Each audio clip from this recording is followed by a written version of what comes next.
मी सर्वप्रथम तुमची दिलगिरी व्यक्त करतो. जवळपास 12:30चा टाईम होता आणि येण्यासाठी उशीर झाला. काही मतदारसंघातले कार्यक्रम होते आणि मतदारसंघातले कार्यक्रम करत करत या ठिकाणी येण्यासाठी उशीर झाला. तुमचं सर्वांची दिलगिरी व्यक्त करतो. बाळासाहेबांच्या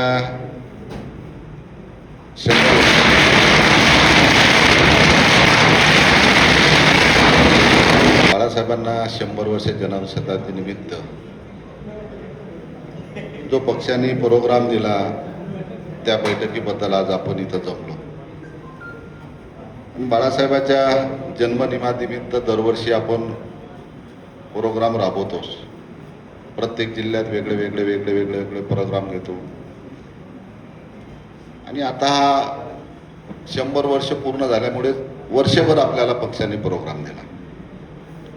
परंतु पक्ष हा प्रोग्राम जरी बाळासाहेबांच्या जन्मदिनानिमित्त जरी असेल तर खरं याच्या मागं पक्ष संघटन बांधण्याच्या मागं हा उद्देश आहे. आता आमदार साहेबांचं भाषण झालं, पक्षावर मरगळ आली. तर पक्षावर मरगळ नाही आली, कार्यकर्त्यावर मरगळ आली. पक्षावर कधीच मरगळ येत नसते. तुम्ही पहा, 10% लोक फक्त राजकारण करतात.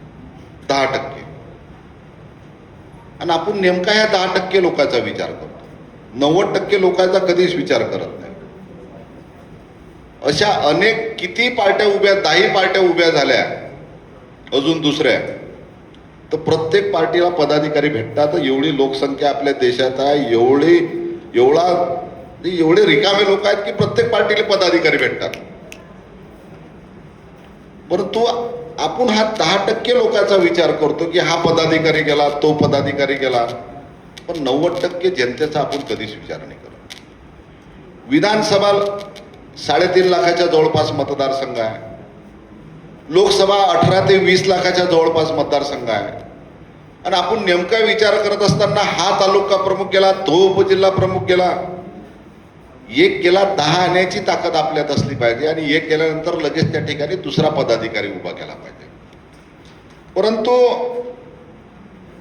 मला वाटते मागच्या वेळेस आपण शेगावला बैठक झाली होती, मेहकरला बैठक झाली होती आणि आज त्याच बैठकीत तेच संघटना बांधण्याच्या बाबतीत तेच चर्चा, बूथच्या बाबतीत तेच चर्चा, तेच पदाधिकारी, तेच तालुका प्रमुख, तेच शहर प्रमुख, चर्चा तेच. आणि का नेहमी बैठक असली तर बांधणी तेच, पण प्रगती काही नाही. मी सांगतो, आपल्याला जर आपापल्या भागाचं नेतृत्व करायचं असेल तर ही जबाबदारी आपली असली पाहिजे. पक्षप्रमुखांनी जबाबदारी आपल्याला दिली, मग आपल्या भागाचा जिल्हा प्रमुख आपण, आपल्या जिल्हा प्रमुख असताना जिल्हा प्रमुखाची जबाबदारी काय, तालुका प्रमुखची जबाबदारी काय, उपजिल्हा प्रमुखची जबाबदारी काय, शहर प्रमुखाची जबाबदारी काय, आणि तालुका प्रमुख आणि शहर प्रमुखापर्यंत जबाबदारी, नियुक्तीची जबाबदारी पक्षप्रमुखाची आहे. आणि पक्षप्रमुखांनी महाराष्ट्रात ती जबाबदारी पूर्ण जबाबदारीनं पार पाडलेली आहे. कारण की पक्षाकडे आपण जे जिल्हा प्रमुखांनी जे यादी देतात, मग तालुका प्रमुख असू द्या, शहर प्रमुख असू द्या, उपजिल्हा प्रमुख असू द्या, ह्या पदाधिकारी नियुक्तीची जबाबदारी पक्षप्रमुखाने पार पाडली. परंतु तालुका प्रमुखाने तालुका प्रमुखाची जबाबदारी पार पाडली का? नाही पाडली. शहर प्रमुखाने शहर प्रमुखाची जबाबदारी पार पाडली का? नाही पाडली. आपण पद घेऊन बसत असतो आणि पदाच्या नावावर आपण वेगळे आपले उद्योग चालवतो. गळ्यात छाती टाकून म्हणा का पक्षाचा पदाधिकारी म्हणून आपण अधिकारावर जातो, आपले व्यक्तीचे काम करतो, जनतेचे काम करतो. आपल्याला मान सन्मान जो भेटते तो पक्षाच्या पदाधिकारी असल्यामुळे आपल्याला मान सन्मान भेटते. परंतु तुम्हाला आवर्जून सांगतो, नेतृत्व उभी करण्याची संधी सत्ताधाऱ्यांना नसते, विरोधातच नेतृत्व उभं होत असते. नेतृत्व हे विरोधातून उभं होत असते, सत्तेतून उभं होत नसते. आणि आपल्या नेतृत्व उभं करण्याची संधी आज आपल्याला ह्या महाराष्ट्रात आहे. पण आपलं नेतृत्व जर आपण आपल्या भागात उभंच नाही केलं तर आपलं नेतृत्व उभं होत नाही. जेव्हा आपलं नेतृत्व उभं होईल तेव्हा त्या ठिकाणी पक्ष उभा होईल. पक्ष उभा झाला की नेतृत्व उभं होत नाही, नेतृत्व उभं झालं की पक्ष मोठा उभं होते. मग आपलं नेतृत्व म्हणजे पक्षाचं नेतृत्व आहे. ज्या भागातला मी तालुका प्रमुख आहे त्या भागातलं माझं तालुका प्रमुख म्हणून नेतृत्व जर उभं झालं तर पक्ष म्हणून त्या ठिकाणी उभं होईल. पण आपलं नेतृत्व उभं करण्याची क्षमता कोणात असली पाहिजे, ते आपल्यात असली पाहिजे. आणि ते नेमकं आपण कुठंतरी कमी पडतो.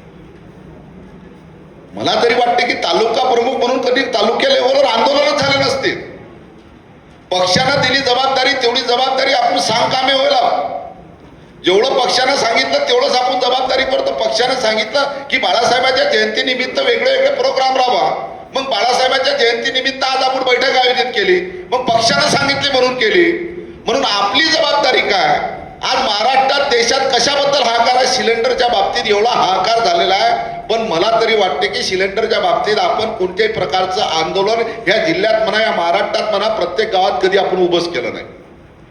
जेव्हा भारतीय जनता पार्टी विरोधात होती तेव्हा भारतीय जनता पार्टी स्फूर्ती इराणी सिलेंडर बसू बसू आंदोलन करत होती संपूर्ण देशात, महाराष्ट्रात. त्यावेळेस सिलेंडरचे भाव काय होते, आज सिलेंडरचे भाव काय आहेत, परिस्थिती कशी आहे?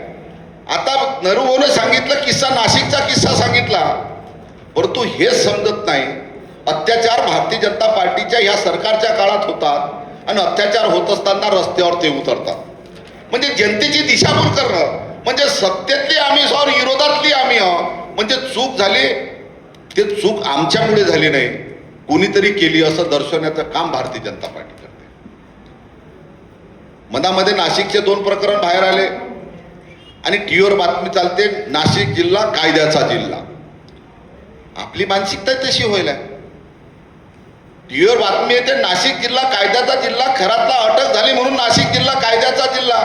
एका महिलावर अत्याचार झाला, त्याच्यावर अटक झाली म्हणून नाशिक जिल्हा कायद्याचा जिल्हा.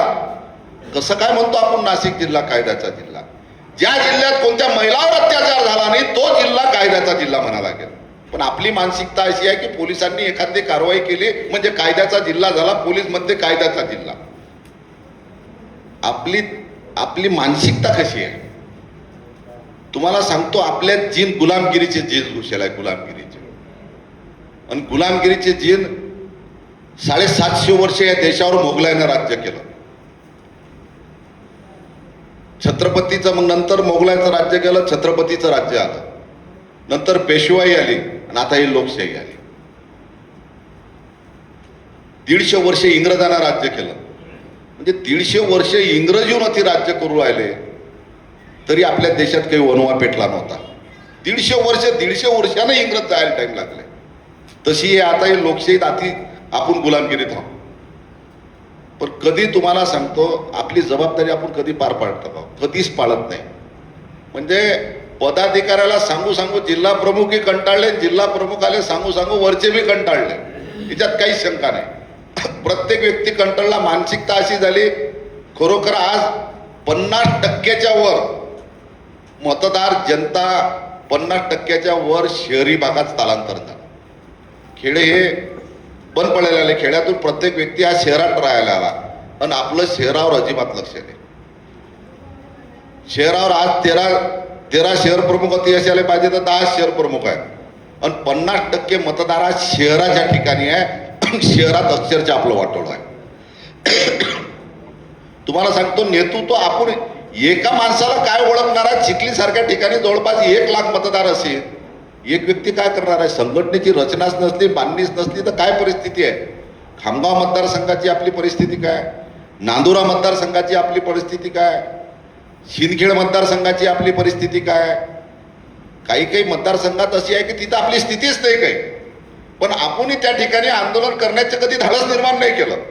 मग एखाद्या जिल्ह्याचं आंदोलन खामगाव सारख्या ठिकाणी आपण कधी करायचा प्रयत्न केला नाही, कधी नांदुऱ्यासारख्या ठिकाणी आपण करायचा प्रयत्न केला नाही, कधी शिंदखेडला एखादा आंदोलन करण्याचा प्रयत्न केला नाही. तुम्हाला सांगतो नरूभाऊनं सांगितलं की आपण आंदोलन, परंतु 90% लोकांचे प्रश्न घेऊन जेव्हा आपण रस्त्यावर उतरतो तेव्हा जनता त्याचं नेतृत्व मान्य करते. एखादा व्यक्ती, बरेच आमदार असे आहेत की 4-4 टन अपक्ष निवडून येतात, 3-3 टन अपक्ष निवडून येतात. ते केव्हा येतात की त्याचं नेतृत्व त्या भागातल्या जनता नेतृत्व मान्य करते. मग जनतेचे प्रश्न घेऊन जर आपण रस्त्यावरच उतरलो नाही तर जनता आपल्या मागे कशी येईल? संघटना बांधणी आणि जनता, संघटनेची बांधणी आहे. आपण जर जनतेचे प्रश्न घेऊन रस्त्यावर उतरलो नाही तर जनता आपल्यासोबत येत नाही. जनतेचे प्रश्न घेऊन आपण रस्त्यावर उतरलो तर आपली संघटनेची बांधणी नाही तरी त्याचं मताचं परिवर्तन होत नाही. संघटनेची बांधणी असली पाहिजे आणि जनतेसाठी रस्त्यावर आपण उतरलो पाहिजे, तरच ते मताचं परिवर्तन होते. 90% लोकांचा आपण विचार केला, ते गेले ते जाऊ द्या, किती गेले तर गेल्याचा विचारच नका करू. जे 90% लोक घरात आहेत त्याचे जे मूलभूत प्रश्न आहेत ते प्रश्न घेऊन आपण रस्त्यावर उतरलो पाहिजे. ही वास्तुस्थिती आहे. खराब प्रकरणात अख्ख्या महाराष्ट्रात कोणी महिला म्हणा का कोणी म्हणा रस्त्यावर उतरलं नाही. सिलेंडरच्या बाबतीत कोणी रस्त्यावर अजून उतरलं नाही. म्हणून आपण जनतेचे प्रश्न घेऊन आपण जेव्हा रस्त्यावर उतरू तेव्हा आपल्या संघ मतदार राहील. बोलू बोलू खरंच कंटाळा आला, सांगू सांगूही कंटाळा आला, काही सांगितल्यानं कोणावर काही परिणाम होऊ नये राहिला. पण प्रामाणिकपणे आपण जबाबदारी पार पाडली पाहिजे. तुम्हाला सांगतो, मानसिकता आपली अशी झाली की आपण कुठंतरी कमी पडलो. आपण कुठंच कमी पडलो नाही. तुम्ही पहा, आपल्याजवळचा पक्ष केला, चिन्ह केलं. जेव्हा महाराष्ट्रात निवडणुका लागल्या होत्या 13 आमदार आपले होते. 13चे आपले 20 झाले. आपली प्रगती झाली, कमी नाही झाले. 13हून आपण कमी नाही आलो. आपले खासदार 12 खासदार गेले होते, 6 खासदार आपल्याकडून राहिले होते. 6चे आपले 9 झाले. आपण निगेटिव्ह विचार नका करू, पॉझिटिव्ह करा. तुम्ही विचार करत असताना 6 खासदाराचे 9 खासदार झाले, 13 आमदाराचे 20 आमदार झाले. हा आपण कधीच विचार नाही केला. ज्या वेळेस भारतीय जनता पार्टी सोबत आपण होतो तेव्हा भारतीय जनता पार्टीचे 24 खासदार होते. उद्धव साहेब फक्त भारतीय जनता पार्टी सोबत नव्हते, तर भारतीय जनता पार्टीचे 9 खासदार आले या देशात. तुम्ही पहा, 70% शिवसेना त्याने सोबत घेतली. 70% म्हणजे लोकप्रतिनिधी. शिवसेना 70% शिंदे गटासंघ गेली नाही, भाजप संघ गेले नाही. 70% लोकप्रतिनिधी म्हणजे महाराष्ट्रातले जवळपास 40 आमदार त्यांच्यासोबत गेले. 70% आमदार त्याच्यासोबत गेले. 70% खासदार त्यावेळेस त्याच्यासोबत गेले. राष्ट्रवादी 70% आमदार त्याच्यासोबत गेले. म्हणजे राष्ट्रवादी त्याच्यासोबत होती, म्हणजे चिन्हासोबत होती. शिवसेना चिन्ह घेऊन भारतीय जनता पार्टी सोबत होतं. म्हणजेच भाजप सोबत शिवसेनाच होती, राष्ट्रवादी होती, पक्ष होता, चिन्ह होतं, लोकप्रतिनिधी होते. तरी ह्या महाराष्ट्रात भारतीय जनता पार्टी फक्त 9 खासदारावर राहिली. जेव्हा उद्धव साहेब भारतीय जनता पार्टी सोबत होते तेव्हा 24 खासदार भारतीय जनता पार्टीचे ह्या महाराष्ट्रात कशा पद्धतीचं राजकारण चालू आहे. जेवढा विचार आपण करत नाही तेवढा विचार भारतीय जनता पार्टीचे लोक करू राहिले की येणाऱ्या लोकसभाची स्थिती कशी महाराष्ट्रात राहील. केंद्रामध्ये सरकार काही आपल्याला स्थापन करायचं नाही, परंतु भारतीय जनता पार्टीला सर्वात जास्त विचार पाडला की येणारी 2029 ची लोकसभेची निवडणूक, या देशात निवडणूक लढत असताना महाराष्ट्रातली परिस्थिती कशी निर्माण राहील. ज्यावेळेस शिवसेना आपल्या सोबत होती, राष्ट्रवादी आपल्या सोबत होती असताना फक्त 9 खासदार या देशात, या महाराष्ट्रात आपले निवडून आले. आता येणारी परिस्थिती कशी निर्माण होईल. कारण की 48 खासदाराचे 72 खासदार आता होणार आहेत. आमदार जवळपास 150 आमदार वाढणार आहेत. मग युवा रचना करत असताना पुढची स्थिती कशी निर्माण होईल. कारण की नगरपालिकेची निवडणूक लढत असताना भारतीय जनता पार्टी बारकाईने विचार करते की लोकसभेचा मतदारसंघ जर छोटा झाला तर याचा फायदा आपल्याला होईल का उद्धव साहेबांना होईल. विधानसभेचा मतदारसंघ छोटा झाला तर याचा फायदा लोकसभेला शिवसेनेला होईल का आपल्याला होईल. कारण की नगरपालिकेची निवडणूक लढत असताना भारतीय जनता पार्टीनं बारकाईनं अभ्यास केला. वार्डाची निवडणूक लढली तर याचा फायदा नेमका भारतीय जनता पार्टीला कधीच या महाराष्ट्रात झाला नाही. वार्डाच्या निवडणुकीमध्ये जेवढा फायदा जो शिवसेनेला झाला, इतर पक्षाला झाला, तेवढा फायदा भारतीय जनता पार्टीला झाला नाही. म्हणून भारतीय जनता पार्टी सत्तेत बसल्यानंतर प्रभाग त्यांनी चालू केले आणि प्रभागचा फायदा भारतीय जनता पार्टीला झाला. म्हणजे जेवढा वार्ड मोठा होईल तेवढा मताचा फायदा भारतीय जनता पार्टीला होईल. जो ताकदवर व्यक्ती असते त्याची ताकद कमी होईल आणि पक्षाची ताकद कमी होईल. म्हणून भारतीय जनता पार्टी सुद्धा आज विचार करू राहिली 48 जागेचे जर 72 लोकसभा निर्माण झाले तर तिथं आपली परिस्थिती कशी राहील. कारण की छोटा मतदारसंघ झाल्यानंतर ताकदवर माणसं पुढे येतात. मग आपली परिस्थिती कशी निर्माण. उद्धव साहेब तर आपल्या सोबत नाही. आपण आपला विचार करू नका. आपण जेवढा विचार करत असेल त्याचा कितीपट विचार भारतीय जनता पार्टी करू राहिली की आपले 9 खासदार या महाराष्ट्रामध्ये आले. येणाऱ्या 3 वर्षानंतर लोकसभेची परिस्थिती कशी राहील. हे 9 कायम राहतात का 9 कमी होतात का 9चे 10 होतात. उद्धव साहेब तर आपल्या सोबत नाही. आज त्याचं सरकार असताना कसं सरकार चालू राहिलं. एकीकडे सांगल्या जाते मिशन टायगर. अरे तुमच्या घरात जन्माला आणा टायगर, तुम्हाला जन्माला आणा असेल तर तुमच्या घरात टायगर जन्माला आणा. आमच्या घरात टायगर जन्माला आलेला कशाला घेता? म्हणून चिंतन आपल्याला नाही, चिंतन त्याला आहे. चिंतन शिंदे गटाला आहे की उद्या जर पक्ष जर चिन्ह जर गेलं, पक्ष जर गेलं तर आपली स्थिती या महाराष्ट्रात काय राहील? बाळासाहेबांचा फोटो दाखवून, धनुष्यबाण दाखवून आणि शिवसेना म्हणून या महाराष्ट्रातल्या भोळीभाळी जनतेला आपण तर फसवलं.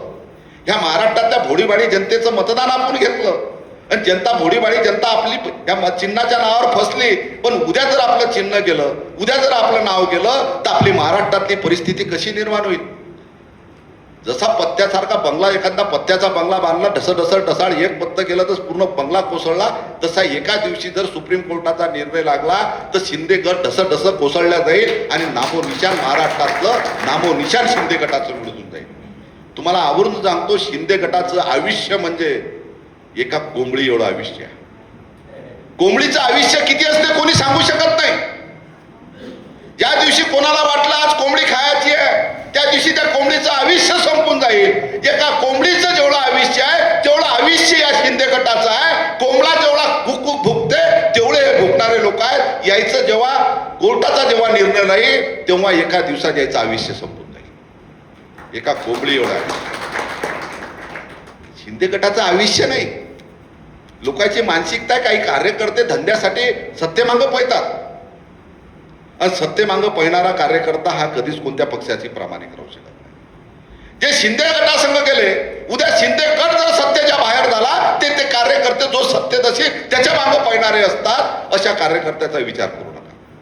त्या कार्यकर्त्याची किंमत ही गावात नसते हो. जे चालतीच्या मागं पळणारे असतात त्या कार्यकर्त्याची गावात किंमत नसते. तो त्याच्या धंद्यासाठी गेला, तो त्याच्या व्यवसायासाठी गेला, तो काही शिंदे सेना मोठी करण्यासाठी गेला नाही. तो त्याचा व्यवसाय करण्यासाठी केला, त्याचा धंदा करण्यासाठी केला. म्हणून अशा कार्यकर्त्याचा विचार करू नका. ज्या दिवशी शिंदे सेनेचं चिन्ह चाललं जाईल, नाव चाललं जाईल, त्या दिवशी पूर्ण महाराष्ट्रातली शिंदे सेना एका दिवशी संपून जाईल. काल परवा काही आम्ही अधिवेशनामध्ये बसत असताना काही आमदार लोक चर्चा करतात. एक शिंदे गटाचा आमदार दुसऱ्या शिंदे गटाच्या आमदाराला म्हणते की कदाचित उद्या भविष्यात जर कोर्टाचा निर्णय लागला, येणारी 23 तारीख सुप्रीम कोर्टामध्ये अंतिम निर्णय लागण्याची दाट शक्यता आहे, तर या 23 तारखेला 24 तारखेला फायनल हिअरिंग झालं आणि निर्णय लागल्यानंतर जर निर्णय शिंदे गटाच्या विरोधात, आपल्या पक्षाच्या विरोधात लागला तर आपण काय करायचं? ह्या आपला कार्यकर्त्याने विचार करत. आपली तर मशाल आहे, उद्धव साहेबांनी तर मशाल घेतली, परंतु एक शिंदे गटाचा आमदार दुसऱ्या शिंदे गटाला म्हणते उद्या जर सुप्रीम कोर्टाचा निकाल जर आपल्या विरोधात गेला तर आपली स्थिती काय राहील? दुसरा आमदार म्हणते भारतीय जनता पार्टीमध्ये आपण विलीन होऊ, तर दुसरा आमदार म्हणते की अशी जर वेळ निर्माण आली तर आम्ही भारतीय जनता पार्टीत विलीन होणार नाही, आम्ही उद्धव साहेबांच्या मातोश्रीवर जाऊ. अशी स्थिती आज आहे. असे आपसात चर्चा करत असताना शिंदे गटाचे आमदार हाऊसमध्ये आपसात चर्चा करतात. बारकाईने इकडे तरी तुम्हाला काही स्थिती दिसत असेल, परंतु शिंदे गटाचे आमदार सुद्धा विचलित आहे की आपलं चिन्ह जर गेलं, आपलं जर नाव गेलं, ज्या बाळासाहेबाचा फोटो दाखवून भोल्या भाल्या जनतेचे आपण मतदान घेतो, उद्या जर बाळासाहेबाचा फोटो जर बॅनरवर नसला, धनुष्यबाण जर आपलं चिन्ह नसलं तर आपल्याला मतदान कोण मारेल? सगळ्यात मोठं जर चिंतन कोण करत असेल, विचार कोण करत असेल तर शिंदे गटाचे लोकप्रतिनिधी करतात.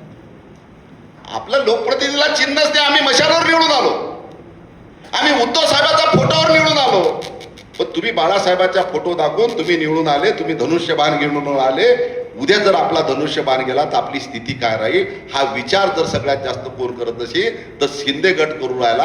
आणि भारतीय जनता पार्टी ह्या शिंदे गटाला अक्षरशः वैतागली. भारतीय जनता पार्टी अक्षरशः ह्या शिंदे गटाला वैतागली. भारतीय जनता पार्टीवाले म्हणतात की या गद्याचा मालक झाल्यापेक्षा सायन्याचा नोकर झालो असतो तर बरं झालं. भारतीय जनता पार्टीचे काही आमदार म्हणतात शिंदे गट आमच्यासोबत गेल्या 3.5 वर्षापासून या महाराष्ट्रात असताना, पण या गद्याचा मालक झाल्यापेक्षा सायन्याचा नोकर झालं असतं तर पुरलं असतं. म्हणजे उद्धव साहेबांच्या हाताखाली काम करणं पुरते, पण या गद्यासोबत सत्तेत राहिले पुरत नाही, असे भारतीय जनता पार्टीचे आमदार म्हणतात. परंतु आपण संघटनेची बांधणी आपली असली पाहिजे. विचार करू नका मतदानाचा विचार करू नका. 90% घरात बसलेले लोक काही भारतीय जनता पार्टीचा शिंदे गटाचा मतदार नाही, परंतु त्या मतदाराला काढणारा सकाराम तुकाराम आपल्याजवळ असला पाहिजे. मतदाराच्या घरापर्यंत पोहोचणारा कार्यकर्ता आपल्याजवळ असला पाहिजे आणि तो कार्यकर्ता बांधण्याची जबाबदारी तुमची आपली आहे. वो छोटी आणि थोडी मेहनत आहे. काही संघटना बांधण्याला पैसा लागत नाही, संघटना बांधण्याला मेहनतीचं काम लागत नाही.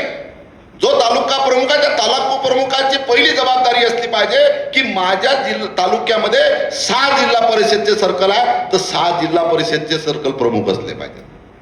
याला काही जादू मंत्र थोडी लागते. 6 जिल्हा परिषदचे सर्कल प्रमुख झाल्यानंतर त्या सर्कल प्रमुखाची आणि तालुका प्रमुखची संयुक्त बैठक होऊन माझ्या तालुक्यात 12 पंचायत समिती आहेत, तर 12 पंचायत समितीचे सर्कल प्रमुख असले पाहिजे. एवढी तर बांधणी पहिले करा. मी ज्या तालुक्याचा तालुका प्रमुख आहे त्या तालुक्याच्या प्रमुख मध्ये माझ्या जिल्हा परिषदचे सर्कल आणि पंचायत समितीचे सर्कल प्रमुख माझ्याजवळ असले पाहिजे. व तालुक्यातल्या जिल्ह्यातले अधिकारी पदाधिकाऱ्याला जमत नसतात. ज्या नेतृत्वाच्या मागं जनता आहे, जो एखादा नेता आहे, जो नेतेगिरी करते, लिडरशिप करते, त्या नेत्या मागं किती जनता आहे, जनता रस्त्यावर उतरते. त्या नेत्याच्या विरोधात जर त्या नेत्याचं जर कार्यकर्त्याचं पदाधिकाऱ्याचं आपण काम केलं नाही तर तो हजारो शिवसैनिक घेऊन रस्त्यावर होतील आणि आपली परिस्थिती खराब होईल. अधिकारी काही आमदार खासदाराला काही पदाधिकाऱ्याला दबत नसतात. अधिकारी कोणाला दबत असतात? ज्याच्या मागं नेतृत्व, ज्याच्या मागं जनता आहे आणि ज्या नेतृत्वाच्या मागं जनता रस्त्यावर उतरते अशा लोकांना अधिकारी दबतात. एखाद्या तुम्हाला वाटत नाही का मी जर तहसीलदाराजवळ गेलो तर स्वाभिमानानं त्याला उद्या वाटलं पाहिजे की ह्या तालुका प्रमुखचं जर काम नाही झालं तर हा तालुका प्रमुख उद्या 1000 जण घेऊन रस्त्यावर उतरेल, आंदोलन करेल. पहिले ह्या तालुका प्रमुखचं काम करा. ही प्रतिमा पदाधिकाऱ्याची असली पाहिजे. मी उपतालुका प्रमुख राहिलो, मी तालुका प्रमुख राहिलो. जेव्हा आम्ही तालुका प्रमुख होतो तेव्हा आमदाराचा फोन पोलीस स्टेशनला गेला तर त्या आमदाराचं काम नाही होय, पण तालुका प्रमुखचं काम फोन गेला तर तालुका प्रमुखचं काम. कारण की आम्ही त्याच्या विरोधात हे अधिकारी म्हणजे यायचे तर त्यांना अवैध धंदे असतात. त्यांना माहित आहे की ह्या तालुका प्रमुखचं जर काम नाही केलं तर हे रस्त्यावर होतात. म्हणून तुम्हाला सांगतो की संघटनेची बांधणी असली पाहिजे, तुमची प्रतिमा असली पाहिजे, ओळख असली पाहिजे. आज अशी परिस्थिती आहे, मी दाव्याने या ठिकाणी ते सांगतो की ज्या तालुक्यात जर सर्वसामान्य माणसाला विचारलं की शिवसेनेचा तालुका प्रमुख कोण आहे तर ते नाव ओळखलं गेलं पाहिजे की शिवसेनेचा तालुका प्रमुख कोण आहे, आमचा दहा नितीन देशमुख तालुका प्रमुख आहे. ही ओळख असली पाहिजे. ही ओळख कशी असेल? जेव्हा तुम्ही त्या सर्वसामान्य जनतेसाठी रस्त्यावर उतरसाल तेव्हा तुमची ओळख निर्माण होईल. आणि तालुक्यात आल्यावर शिवसेनेचा तालुका प्रमुख कोण तर सर्वसामान्य जनतेनं नाव सांगितलं पाहिजे, तर आपली लिडरशिप आहे, तर आपलं नेतृत्व आहे. जर आपल्याला जर सर्वसामान्य माणसाला सांगायची वेळ येईल की मी शिवसेनेचा तालुका प्रमुख फलाना फलाना, तर आपलं नेतृत्व नाही, आपली किंमत नाही, आपली लायकी नाही.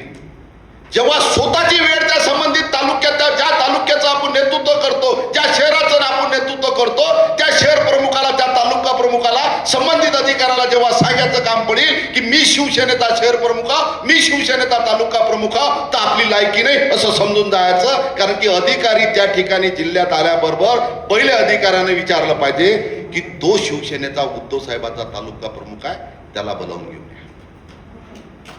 ही ओळख असली पाहिजे. ही ओळख कशी केव्हा निर्माण होईल? जेव्हा तुम्ही जनतेचं नेतृत्व घेऊन त्या तालुक्यात आंदोलन करसाल, रस्त्यावर उतरसाल, तेव्हा ओळख निर्माण होईल. आंदोलनाच ओळख निर्माण होते. जनतेचे प्रश्न घेऊन रस्त्यावर उतरण्याचीच ओळख निर्माण होते. तुम्ही पहा, अनेक असे सरपंच आहेत की त्यांना महाराष्ट्रभर त्यांची प्रसिद्ध आहे. अनेक सरपंच की त्यांना सरपंच म्हणून महाराष्ट्रात त्यांची ओळख निर्माण आहे. का त्यांची सरपंच म्हणून ओळख निर्माण? कारण की ते त्या पद्धतीनं नेतृत्व करू राहिले. आनंद दिघे साहेबांना जिल्ह्याचा, ठाण्याचा नाही, जिल्हा प्रमुख म्हणून जिल्ह्यात ओळख निर्माण असते.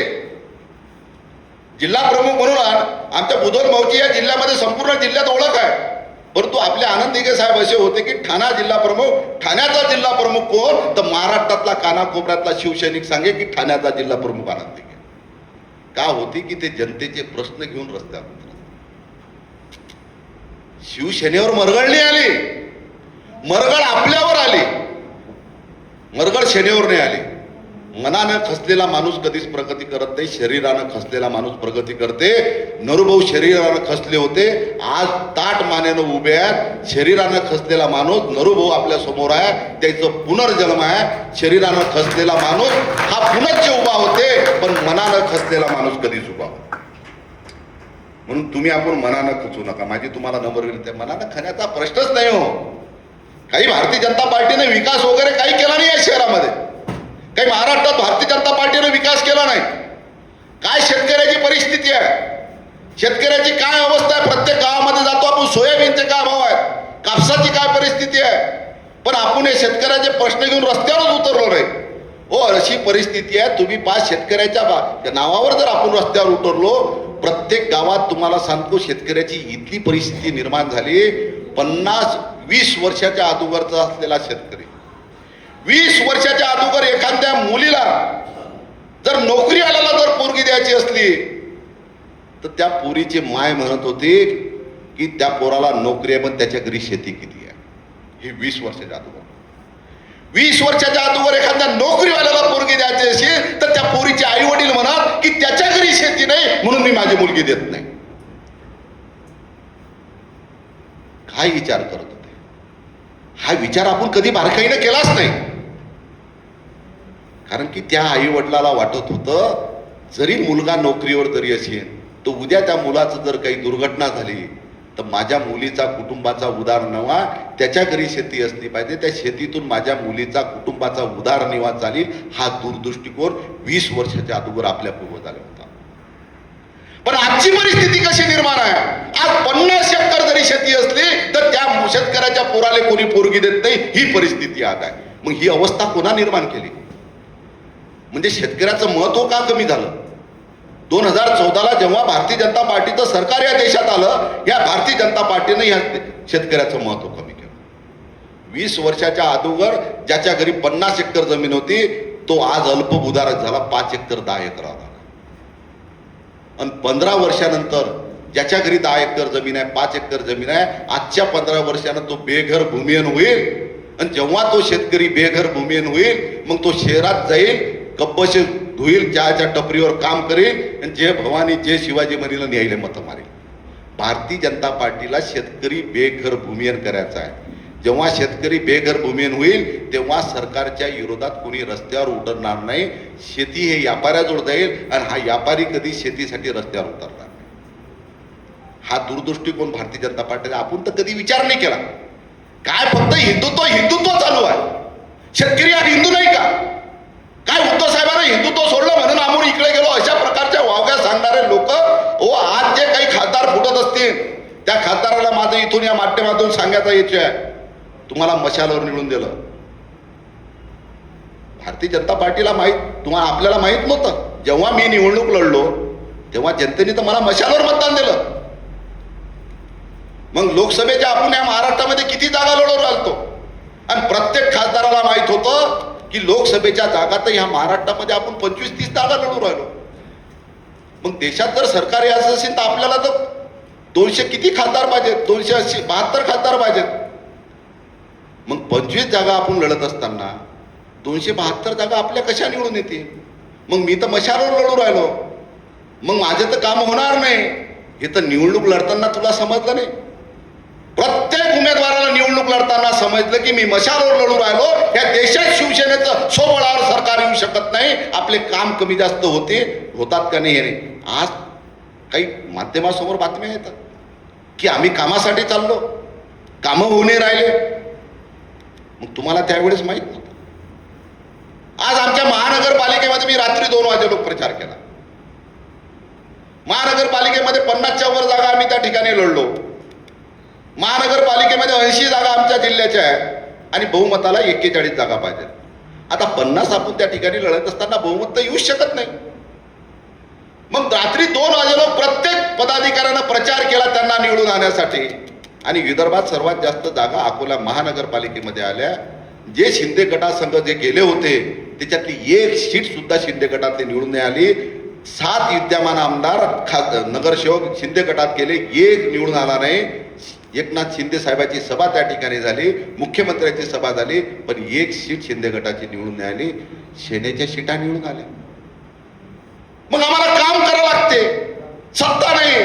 लोकांचे प्रश्न कसे सोडायचे? तेव्हा लाज नाही वाटली? ज्यावेळेस मशालचं चिन्ह एबी फॉर्म आम्ही हाती घेताना तेव्हा तुम्हाला लाज नाही वाटली की हे मशालची सरकार या महानगरपालिकेमध्ये येणार नाही, आम्हाला उमेदवारी भेटली, आज निवडून आल्यावर म्हणता की आम्हाला काम करायचं? ही मानसिकता ओळखा, ही मानसिकता ओळखा. ज्यावेळेस मशालचं चिन्ह घेत असताना प्रामाणिकतेपणे 5 वर्षाचा कार्यकाल, मी 5 वर्षाचा लोकप्रतिनिधी आहो, मला या मशालवर जनतेने निवडून दिलं, मला एबी फॉर्म युद्ध साहेबांनी दिला, त्या पक्षाची मी प्रामाणिक राहिलो पाहिजे. तुम्हाला निवडून आल्यावर लोकांचे प्रश्न दिसतात. वो विरोधकता जनतेचा आवाजच हा विरोधकाचा आवाज असते. म्हणजे विरोधी सदस्य जो जनतेचे प्रश्न मांडू शकते तो सत्ताधारी मांडू शकत नाही. या जिल्ह्यात सांगत असताना आपण सांगतो शिंदे गटाची ताकदच या ठिकाणी नाही. आपल्या संघ असताना 2 आमदार शिंदे गटाचा संघ प्रवेश केला, आपला एक आमदार सुद्धा या ठिकाणी राहिला नव्हता. एक आमदार नसताना एक आमदार ह्या जिल्ह्यामध्ये निवडून आला. नरुबू थोड्याशा अल्पशा मताने या ठिकाणी पराभूत झाले. शेतकरी संघटनेच्या नावावर ज्यांनी वाजागाजा केला, ज्यांनी शेतकरी संघटनेच्या नावावर लोकांची दिशाभूल केली, त्या शेतकरी संघटनेला भारतीय जनता पार्टी संघ हात मिळवणी केली आणि शेतकऱ्याचा पोरगा ह्या ठिकाणी पराभूत केला. भारतीय जनता पार्टीची शिंदे गटाची ताकद ह्या ठिकाणी आपला पराभव, लोकसभेला पराभव करण्याची ताकदच आहे शिंदे गटात भारतीय जनता पार्टीत नव्हते. जो भारतीय जनता पार्टीचा विरोधी मतदार होता, शेतकरी मतदार होता, जो शेतकऱ्याला मानणारा होता, ज्या भारतीय जनता पार्टीनं शेतकऱ्यावर अन्याय केला, ज्या शिंदे गटानं शेतकऱ्यावर अन्याय केला, तो मतदार आपल्या पाठीशी होता. परंतु शेतकऱ्याच्या दिशाभूल करणाऱ्या नेत्याने भारतीय जनता पार्टीची शिंदे गटाची तोडजोड केली आणि तो मतदार जवळपास 1 ते 1.5 लाख मतदार स्वतःच्या नावावर शेतकरी म्हणून घेतला. खऱ्या शेतकऱ्याच्या पोराला ह्या ठिकाणी पराभूत केला. नाही तर तो उमेदवार नसता तर 1-1.5 लाखाच्या फरकाने ह्या ठिकाणी नरुबू आज खासदार झाले असते. आपला या ठिकाणी पराभव झाला नाही, आपला ह्या ठिकाणी गलिच्छ राजकारण करण्यात आलं आणि कुटील नीती खेळण्यात आली आणि त्या कुटील नीतीच्या राजकारणाला ह्या जिल्ह्यातला 1 ते 1.5 लाख मतदार बळी पडला. जो मतदार भारतीय जनता पार्टीला मत मारत नव्हता तो मतदार बळी पडला. नाही तर आज 1.5 लाखाच्या फरकाने लोकसभेची आपली उमेदवारी. नरुभाऊ कर्जत ह्या जिल्ह्याचे खासदार झाले असते तर या जिल्ह्याचं चित्र आज वेगळं झालं असतं. या जिल्ह्यात शिवसेनेचे 3 आमदार झाले असते. तो आपण कधी बारकाईनं लक्षच केलं नाही. खास करून लोकसभा मतदारसंघामध्ये खामगाव मतदारसंघ, जळगाव मतदारसंघ, जळगाव जामोद मतदारसंघामध्ये आपला पराभव झाला. शिंदखेड मतदारसंघामध्ये लोकसभेला किती मतदान त्या ठिकाणी झालं आणि कशा पद्धतीनं गलिच्छ राजकारण या जिल्ह्यामध्ये झालं हे तुम्ही आपण जोडून पाहतो. पण आपण वास्तुस्थिती लोकांसमोर मांडली पाहिजे. लोकसभेला राहायचं कोणासोबत, विधानसभेला निवडणूक लढायची कोणासोबत, व आपला हा सर्वसामान्य शिवसैनिक, हा सर्वसामान्य शिवसैनिक आहे, हा साधा बोळा शिवसैनिक आहे. आपला शिवसैनिक, आपला पदाधिकारी कधी राजकारण करत नाही. आपण कुटील राजकारण कधी करत नाही. पण आपल्या या जिल्ह्यातले कुटील लोक आपण ओळखले पाहिजे. येणारी प्रत्येक निवडणूक आपण स्वबळावर लढायची ताकद ठेवली पाहिजे. माझी शेडकेताईंना मी विनंती आहे की आपण बुलढाणा विधानसभा आपण त्या ठिकाणी लढलो. ज्या ठिकाणी बुलढाणा विधानसभा लढत असताना ते नगर अध्यक्षाची सीट आपण त्या ठिकाणी लढलो पाहिजे होतं. असं तुमचं तडजोडीचं राजकारण आपण करायला नाही पाहिजे. तर बुलढाणा लोकसभा आपण त्या ठिकाणी, बुलढाणा विधानसभा आपण त्या ठिकाणी लढतो. त्या ठिकाणी शिंदे गटाचा आमदार आहे, आपला अल्पशा मतानं त्या ठिकाणी पराभव झाला. लोक आपल्या पाठीशी खंबीरपणे उभे राहिले. पण लाडल्या बहिणीच्या योजनेखाली काही लोक त्या ठिकाणी गेले म्हणून आपला पराभव झाला. लोकांनी आपल्याला मताचा कौल दिला. समोर पैशाची ताकद होती, दादागिरी होती, तरी लोकांनी आपल्याला कौल दिलं. पण त्या ठिकाणी नगर अध्यक्षाची निवडणूक आपण लढायला पाहिजे. म्हणजे कदाचित आज त्या ठिकाणी नगराध्यक्ष जर शिवसेनेचा झाला तर येणाऱ्या लोकसभेच्या निवडणुकीला त्याचे परिणाम होतात, येणाऱ्या विधानसभेच्या निवडणुकीला त्याचे परिणाम होतात. कदाचित त्या ठिकाणी शिवसेनेचा नगराध्यक्षाचा उमेदवार असता तर आज त्या ठिकाणी विजय झाला असता. आपण विधानसभेची निवडणूक त्या ठिकाणी लढतो. आपला विद्यमान शिवसेनेचा उमेदवार त्या ठिकाणी आपला आहे. काय स्थिती आहे काँग्रेसची त्या बुलढाणा शहरामध्ये? बुलढाणा विधानसभेमध्ये काँग्रेसची काही स्थिती नाही.